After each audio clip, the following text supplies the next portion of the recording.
Bueno, Daniel, ¿qué tal? Muy buenas, venga, aquí, encantado de estar en tu espacio.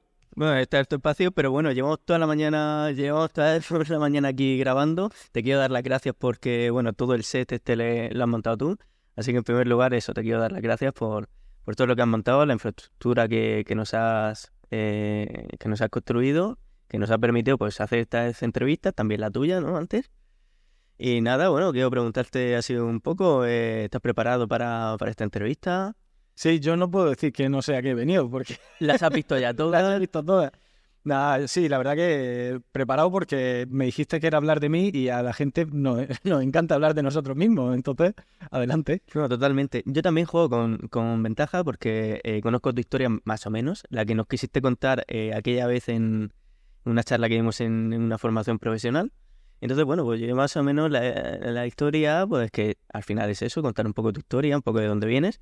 Pues más o menos ya sé por dónde vas, sé por dónde puedo encauzarla, pero bueno, lo que te quiero decir, ¿por dónde quieres empezar? ¿Por qué Daniel quieres empezar? ¿Por el Daniel de la infancia? ¿Por el Daniel de la adolescencia? ¿Por qué Daniel no quieres? Vamos a empezar por el de la infancia. El de la infancia, bueno, pues cuéntanos un poco, Daniel, quién era Daniel, cómo era Daniel, qué hacía Daniel cuando era pequeño, qué le motivaba, cuéntanos un poco. Bueno, yo me he criado en una casa de campo, ¿Chacho? que bueno, allí he estado como 4 kilómetros del pueblo y eso era demasiado como para ir en bici cuando era pequeño, por lo tanto, bueno, me he movido mucho en bici yendo por aquella zona, son como un diseminado de casas de campo, ¿no? Y entonces pues había una cercana que era de mis primos y tal, y entonces siempre, todas las tardes, pues aprovechaba para ir para allá. He jugado mucho en la calle, ¿De pero dónde eres? soy de San Javier y esta pedanía se llama La Grajuela. Ah, vale, sí. Entonces, bueno, eso, yo he jugado mucho en lo que es el campo, me he relacionado mucho pues con los que éramos de allí, ¿no? Nos juntamos por las tardes y tal.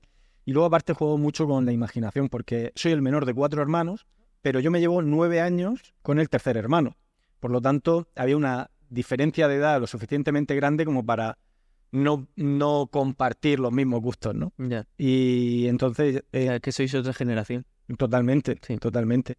Entonces, claro, yo ya, digamos que con mi imaginación, pues iba jugando, iba creando mis historias, con los muñecos, me hacía como mis películas, ¿no? Yo recuerdo que con los juguetes cogí y me ponía como en perspectiva, ¿no? Como si fuera una película. O sea, yo veía, las historias las veía en frames, en cuadros, ¿no? Sí.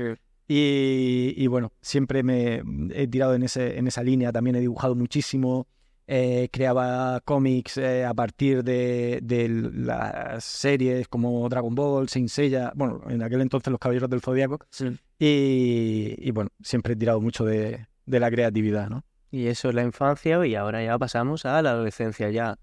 ¿Cómo era el Daniel adolescente?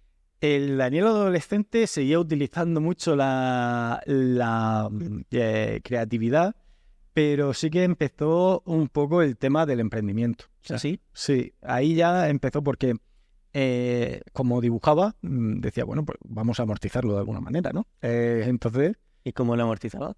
vendiendo los cómics que hacía, pero el problema es que vendía los cómics, los originales. Como que los originales. No hacía fotocopias. Normalmente los cómics son copias Sí, del original que haces, del original que dibujas, ¿no? sí. Yo lo que hacía era que vendía directamente el Ah, original. vendía el que Sí. tú dibujabas, madre. Sí, sí, sí, sí. O sea, Qué mala visión. no hay una peor manera de emprender. Bueno, es una buena manera de saber cómo no se hacen las cosas. ¿Cómo no se hace? Ese es el mayor aprendizaje. Y bueno, luego pues también mi relación era bastante tímido, era muy tímido. Sí. Era un chico bastante tímido en el instituto, sobre todo cuando hubo un momento en el que nos cambiaron de instituto, porque el instituto antiguo ya dejó de funcionar, y nos pasaron a una clase, o sea, nos mandaron a todos al instituto nuevo, y ahí yo tuve un pequeño trauma, porque con lo tímido que era, a mí me metieron en una clase de 30 personas sin conocer absolutamente a nadie.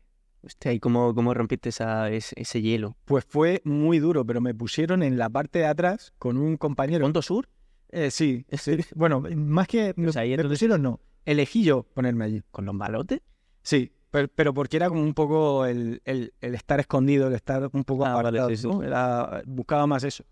Casualidad que caí al lado de un compañero que, bueno, que era muy viva la vida, ¿no? O sea, además tenía moto y entonces, pues bueno, digamos que ahí en ese curso yo me perdí un poco, pero sí que es cierto que lo recuerdo con mucho cariño, porque empecé a ver que no todo era estudiar, no todo era tratar de sacar las mejores... De hecho, saqué las peores notas de mi vida fue ese curso. Luego ya remonté, ese fue cuarto de la ESO, repetí y ya remonté, ya en los siguientes ya empezaron a mejorar de nuevo. Y ya iba buscando mi camino, ¿no? A partir de ahí. Y en el momento que termines el instituto, ¿qué decides estudiar? ¿Por qué camino tomas? Bueno, yo en el instituto conocí la comunicación audiovisual, que fue Perdón. clave para mí. ¿Y Porque, por qué desechaste un poco el tema del dibujo? bueno, yo, eso sí, de pequeño quería ser dibujante, ¿no? Y, bueno, mi madre, pues, en un alarde de protección materna, me dijo, eso no es un trabajo de verdad. Y evidentemente ella lo que trataba era de evitarme el sufrimiento que me iba a llevar el dedicarme a algo que es complicado, es muy complicado. Claro. Y bueno, yo ahí me reenfoqué y sí que cogí y decidí, vale, pues si no voy a hacer, porque eso era cuando iba, lo cierto es que eso era cuando iba a elegir el bachiller que quería, ¿no? Si era Bellas Artes. Entonces dije, vale, pues entonces me voy a enfocar a lo que es dirección y administración de empresas. O sea, mi objetivo estaba en estudiar la carrera. Terminé el bachiller, no me quise presentar a selectividad porque además lo terminé un poco raspado, era como, y dije, no me voy a pasar el verano estudiando para la selectividad que entonces había en septiembre. Y entonces me pasé como un año trabajando en una televisión local y en unas idas y venidas al trabajo, en la radio, escuché una publicidad de la Escuela Superior Internacional, que estaba aquí en Murcia y que tenía el grado de comunicación audiovisual. Entonces dije, perfecto, pues, Como anilla al dedo. voy para allá. Y nada, y entonces estudié el grado ahí. Y aparte de ese año sabático que me pasé, pues bueno, también aprendí mucho, ¿no? Porque estaba trabajando en una televisión local. O sea, estaba relacionado con el medio, que eso es súper importante, coger esas tablas. Estuve estudiando en la ESI. Sí que es cierto que veía en muchos aspectos, veía que se me quedaba corto. Yeah. Entonces, sí que me sirvió para hacer contactos que luego pude utilizar a la hora de crear una película que rodamos en 2007 y 2008 que presentamos en el Festival de Sitges y tal. Entonces... para eso me vino muy bien, pero los conocimientos se me quedaron muy cortos porque yo ya estaba en contacto con el día a día de la vida laboral en una televisión local, o sea, en el audiovisual. Y aunque yo tenía mi sueño de ser director de cine o de ser productor de cine, pues por el camino se fue quedando. ¿Por qué se queda? ¿Por qué se va quedando? Porque entiendes realmente, empiezas a poner como en cestas qué es lo que valoran más. Yeah. Y para mí una de las cosas que más acabé valorando, aunque en un principio no le daba importancia, para mí era arrojo total, voy a hacer lo que haga falta. Una de las cosas que eso era un poco el tener mi vida social, el poder, yo entendí por las malas, con la ruptura de una relación, entendí que no todo vale para conseguir tus sueños. Sé que es un mensaje totalmente opuesto a lo que suelen dar todas. Bueno, pero eso es muy bien. Me encanta que se suelte ese mensaje aquí. Y bueno, de esa manera dije, vale, hay que pagar un precio emocional por lo que quieras conseguir, pero ¿cuál es el que estás dispuesto a pagar? Claro. Entonces, yo siempre valoro eso. Cuando me meto en un proyecto nuevo, digo, a ver, ¿qué me va a suponer esto? No solo a nivel económico o a nivel de tiempo, sino a nivel de poder desarrollarme en otras cosas, seguir con mis proyectos. Entonces siempre pongo las cosas en la balanza. Entonces el tema de dedicarte a ser director y tal, tú sabías que no querías pagar ese precio emocional de todo lo que suponía, pues No, a ver, yo estuve trabajando en diferentes productoras y te dabas cuenta de que, o sea, trabajabas prácticamente sin horarios. O sea, tú llegabas por la noche, volcabas lo que había grabado por la mañana y a la mañana siguiente, a las 7 de la mañana, te subías de nuevo en el furgón para seguir grabando. Y fue extenuante. O sea, pero hasta decir basta, dije, esto no es lo que yo quiero. sea, si este es el precio que yo tengo que pagar para ir escalando, que seguramente cuanto más vas escalando, pues, como siempre, ¿no? Menos haces, ¿no? Por lo menos a nivel físico o a nivel... y dije, no, este no es el precio que yo quiero pagar. Y entonces le cogí muchísima rabia a la comunicación audiovisual, la dejé. Y Punto de inflexión. un punto de inflexión total. Porque claro, lo que yo me pensaba que me iba a dedicar toda mi vida, que eso pasa muchas veces en la ruptura amorosa. Tú te piensas que te vas a casar con esa chica y con la misma dices, hostia, ¿qué ha pasado, no? O sea, exacto. ¿Y ahora qué coño hago? Y entonces, claro, bueno, Te tienes que reciclar, te tienes que reinventar. ¿Para dónde tiraste? Totalmente. Tiré hacia la publicidad y el marketing. Anda. Sí, algo que prácticamente nadie hace, pues... No, lo que pasa es que cuando yo empecé, sí que estaba todo un poco más cerrado. Era sobre todo cuando empezaba Facebook Ads y todo esto. Sure. Entonces yo pude tomar cierta ventaja para conseguir ciertos clientes. Ahora eso se ha complicado muchísimo. Y de hecho creo que estamos en el peor momento para hacer publicidad online porque es súper complicado, sale muy caro. Antes me acuerdo que decía la gente, no, pero si las redes sociales son gratis, anunciarse en las redes sociales. No, las redes sociales ya no son gratis. Y bueno, a partir de ahí, pues ya empecé con ese tema. También montaste una agencia. Monté una agencia de publicidad. ¿Cómo empezó todo eso? ¿Cómo conseguiste tus primeros clientes? Porque al final, claro, tú empiezas, pero llega un momento en el que tú puedes tener muchos conocimientos, pero tienes que empezar a vender y tienes que tocar puertas y tienes que conseguir clientes. ¿Cómo consigues ese primer cliente? El primer cliente lo conseguí de la manera en la que yo vendía mi producto, o sea, con publicidad online. ¿Ah, sí? Sí. O sea, ¿qué utilizaste? ¿Google? ¿Facebook? Facebook, y fue un vídeo que era, bueno, tenía, digamos, como ciertas connotaciones sexuales, pero ¿Qué dices? al final sí. Daniel. Pero al final se le daba la vuelta y era como, no es lo que me pensaba, ¿no? Vale, sí. Tenía, al venir de la comunicación audiovisual, sabía jugar con las imágenes, sabía jugar con las historias, ¿no? Y entonces, claro, eso me daba cierta ventaja a la hora de la publicidad. Claro. Y, o sea, a la hora de crear el contenido para la publicidad, ¿no? Y eso fue lo que le enganchó al cliente, ¿no? Y él como dio la vuelta y dijo, hostia, este tío lo quiero ver. Y así fue. Yo creo que es una de las mejores maneras. O sea, si tú vendes algo, o sea, si tú vendes publicidad digital, o sea, si tú lo que es sí, crear contenidos y todo eso, no vayas puerta por puerta.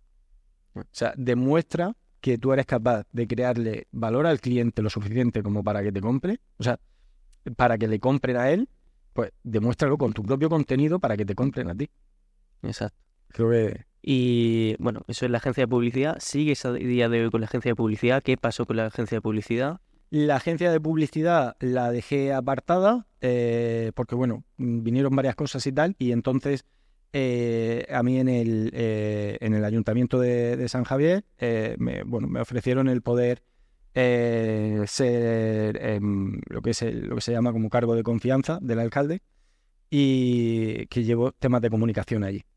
Y bueno, y estoy a día de hoy, sigo allí, se acabó esa legislatura porque esos cargos van según la legislatura, se terminó la legislatura y ahora ha vuelto a comenzar y volvieron a contar conmigo, cual estoy muy agradecido, porque es un trabajo que me deja tiempo suficiente. Esa media jornada. Claro, aunque bueno, al final acaba echando más horas de eso, ¿sabes? Sí, de fines de semana, días de fiesta, tal, sí. Bueno, no, pero sí que es cierto que me da cierto cuello, cierto tiempo para yo por las tardes desarrollo mis propios proyectos, como puede ser el proyecto de Iberian, que es un libro, bueno, es una saga de libros con contenido, digamos, un poco por el tema del abuso de los dispositivos móviles en los más pequeños. Y luego ahora estoy enamorado, o sea, porque también el tema del marketing me dejó ya un poco como no hay suficientes variaciones y tal.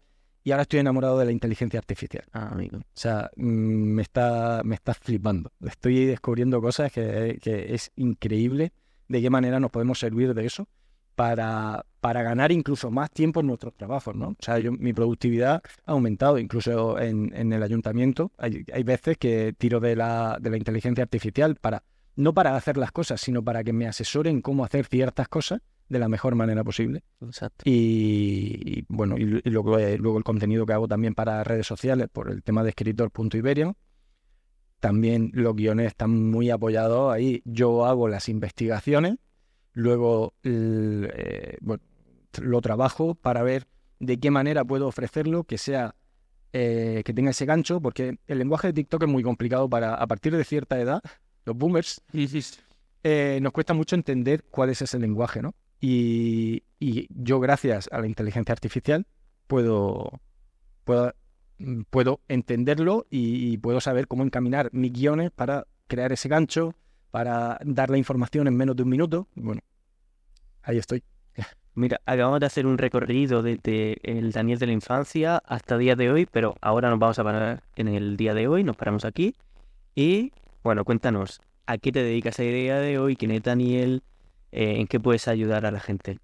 Bueno, a ver, aparte de todo eso, junto con lo de la inteligencia artificial, yo lo que soy es consultor de lo que es digitalización de empresas, que digitalizar una empresa no es tener una página web, que mucha gente está equivocada con eso, y cómo implementa la inteligencia artificial y crea procesos para ser mucho más productivo, que al fin y al cabo vamos en esa dirección y es una manera de facilitárselo, ¿no? Soy consultor, hago esas consultorías, analizo las empresas y le doy un plan de acción para poder bueno, implementarlo y que aumente la productividad.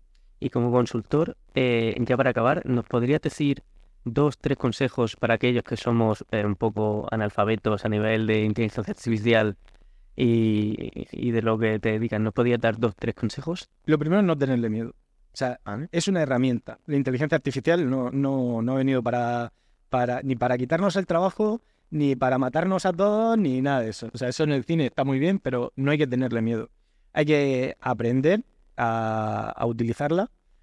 Se puede utilizar de muchísimas maneras. Hay que tener en cuenta que es como un cerebro que es capaz de analizar muchísimos datos a la vez. Tú le das una base de datos y te saca conclusiones a través de si los datos son buenos, porque eso también hay otra cosa, que es que hay que hacer una curación de datos. No cualquier base de datos vale, ni que tú guardes ciertos datos, yo qué sé, si de horarios a los que asisten. A lo mejor eso sí que podría ser interesante, o no, depende, ¿no? Me refiero aquí en el coworking. Exacto. O, no sé, si tienen los ojos, tú imagínate, dices, no, yo quiero ver si tienen los ojos, si tengo más clientes con los ojos verdes o con los ojos azules o con los ojos marrones. Pues seguramente no vas a sacar ninguna conclusión de eso. Entonces, ese es un dato que no sirve, ¿no?